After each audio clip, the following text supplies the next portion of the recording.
So, thank you very much and welcome on my behalf as well. While we're at the applauding stage, his first time, right? One more time. A hand for Tim.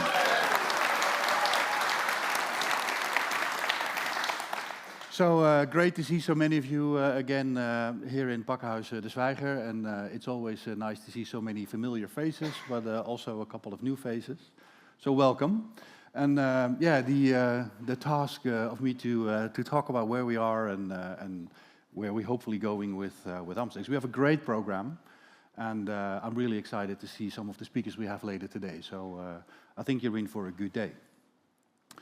However, we're also at a time and place sort of in the world that is interesting, you could argue, right? So the world we live in is changing almost by the day. For those of you that do follow the Dutch news, yesterday we lost our government, well, our cabinet fell again. So,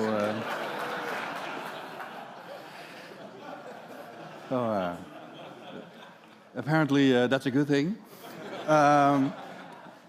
And we do have some Italians in the room, so I'll apologize. But apparently we are worse off as the Dutch by now, that we have had more cabinets since World War II than the Italians. And apparently that is quite a treat. So we are good at something.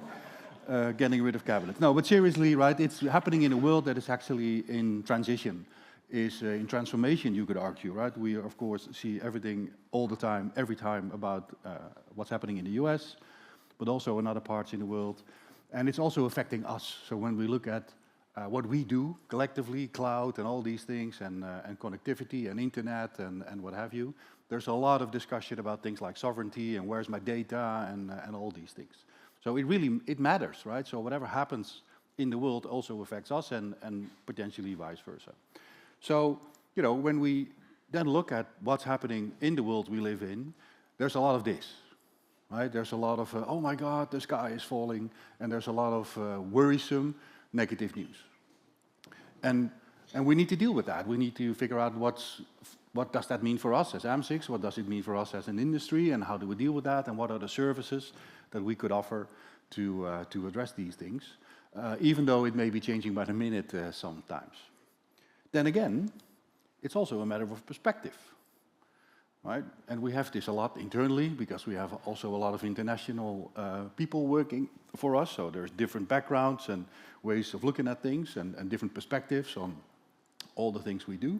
So a lot of times it's also a matter of perspective, because what we don't see in the news enough, I think, is good news, because there's also a lot of good news. So of course we need to deal with the threats and the challenges and the changes that are happening, but there's also a lot of opportunity and changes coming from a lot of good news. There's a lot of good things happening as well. And like with the other slide, also with this, I'm not going to go into all of them individually, but if we look at the internet specifically and connectivity, you could argue we are in the right business, because every slide I see from any partner presenting anything goes from the bottom left to the top right, bottom left to the top right. In other words, growth, developments, more of it, more data, more use of, more AI, more. So you could argue we actually are in a business, in an industry that matters, but also has a great deal of opportunity. So how do we do that as AMS-IX? What do we do and how do we work with you as our partners to address those challenges, but also those opportunities? Those of you that have been here before or know us longer, and many of you do, our purpose is that we want to contribute to a better society through better internet. And I've said this before, that's quite a lofty goal, right? It's a big thing that we want to do. But we really strive and do that. So we really try and bring better technology and better connectivity and all these things, more people on the internet, faster, quicker, more reliable. However, we understand there's also a lot of things that can go wrong on the internet. We'll have a speaker in a minute that'll talk about some of that, but of course we all recognize this as well. So why is it I can have a glass of water from the tap safely, or charge my phone safely without it exploding? Did in the past a couple of times, but they've solved that issue.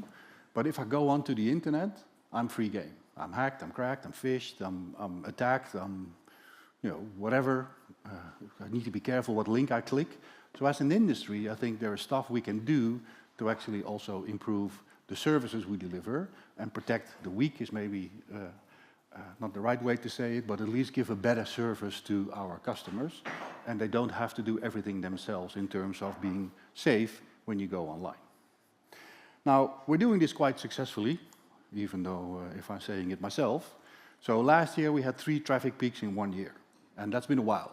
So in the early days we had it almost every month.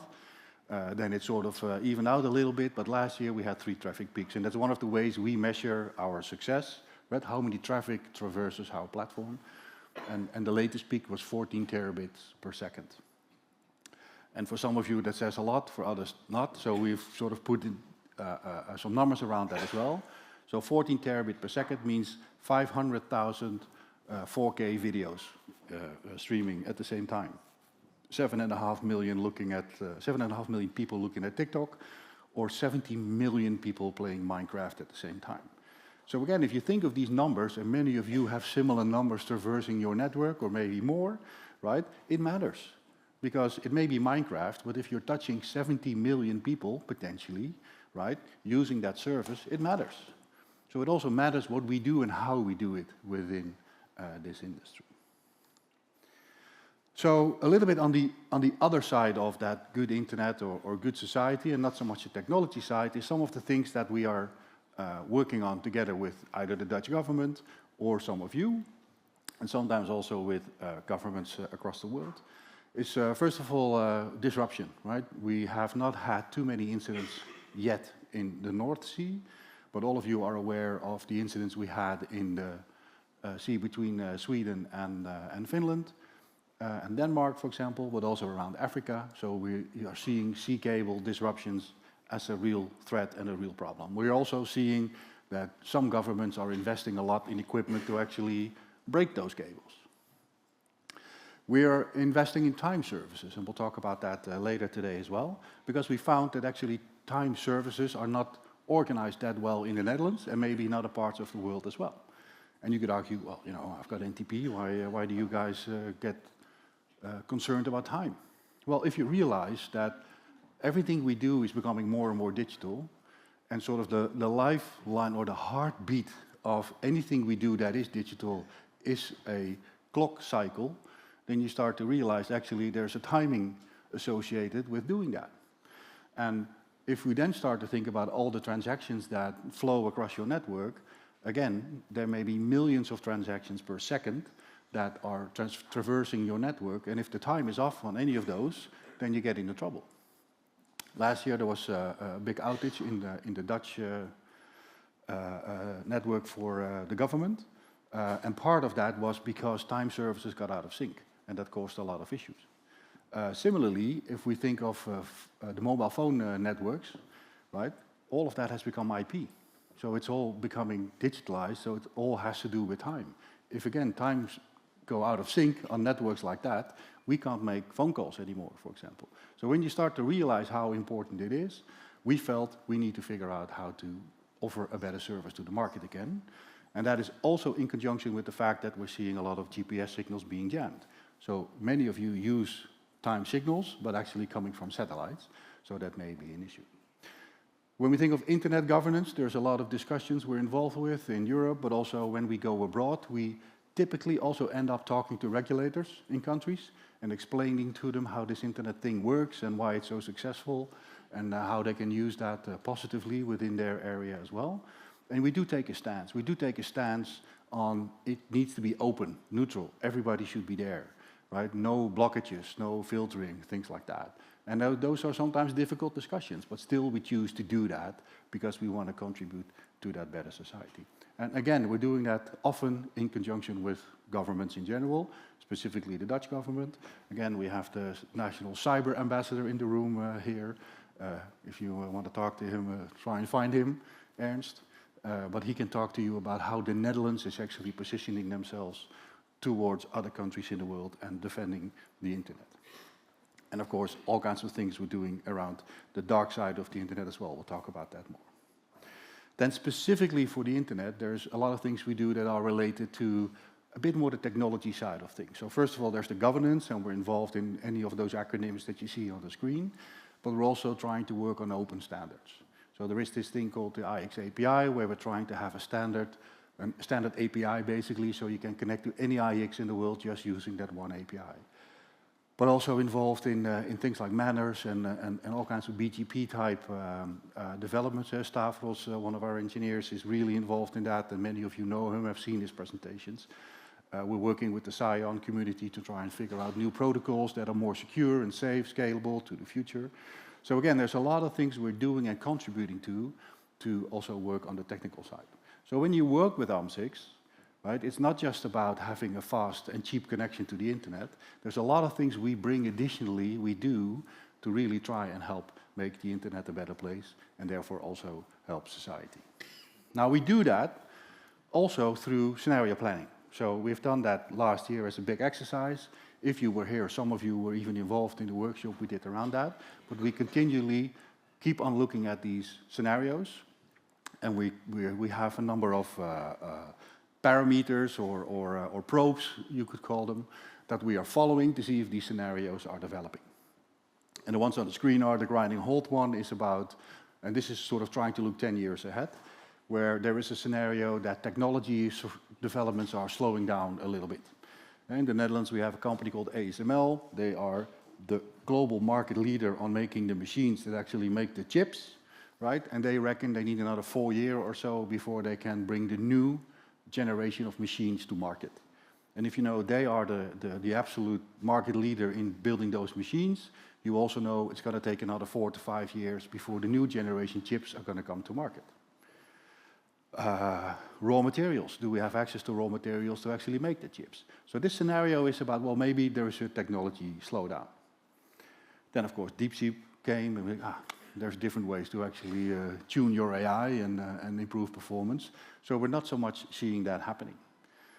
The middle one, the firewall paradox, is about sort of a splinter net developing. So we're seeing that different parts of the world, governments are getting really active and proactive involved in internet, and they're really putting their stamp on things like the values and how the internet and connectivity at large should be used. And I think we're finding ourselves very much in the middle of that discussion as we speak, right? So the sort of the US view is, well, why would we care about privacy? We want everything to be open so our AI and our hyperscalers can grow even faster, learn better, etc., etc. Where in Europe, we're more concerned about that. We want to have rules. We just agreed to an AI Act. And how do we protect the privacy of people, or how do we protect the intellectual property, but still have these AI engines learn? So the different values and the different systems you see are almost starting to compete. And if we're not careful, that could end up in sort of a splinter net where there's different types of internet gonna exist across the globe. Again, many of us work globally. The internet, by definition, is a global thing. So how do we deal with that? How do we operate in those areas? And may we be faced with restrictions, maybe, or other things we need to do in terms of services in order to support that model. The final one, new prosperity, is where we said, well, what if most important decisions globally are based on well-being rather than welfare? And welfare meaning money. So what if governments start to think about our well-being more than the money in our pocket? What would that world look like?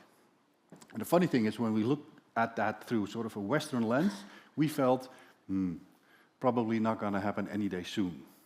And then yesterday we had a partner meeting with some of the partners from other parts of the world, and specifically in the MENA region, Middle East and Northern Africa.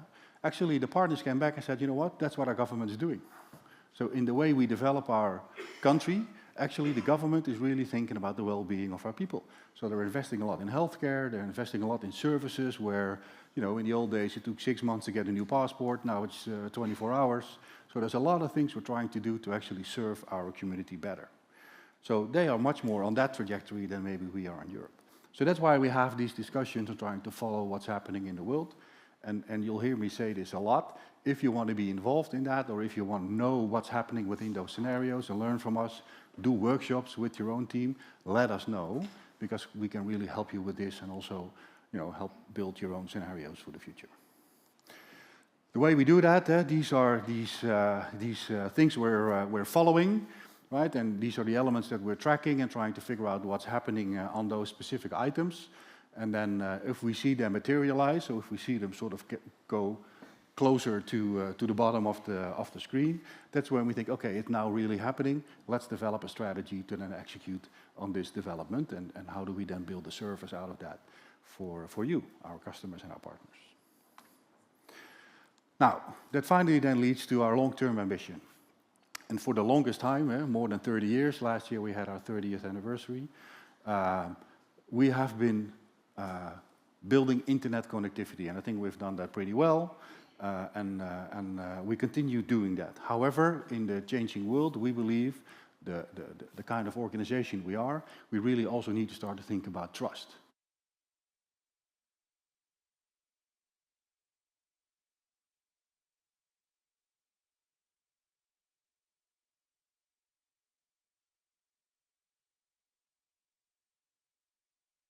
The Chinese or the Russians, I don't know, anyone? Oh, we're back, okay, sorry. Apparently, somebody doesn't want to work us on trust, so...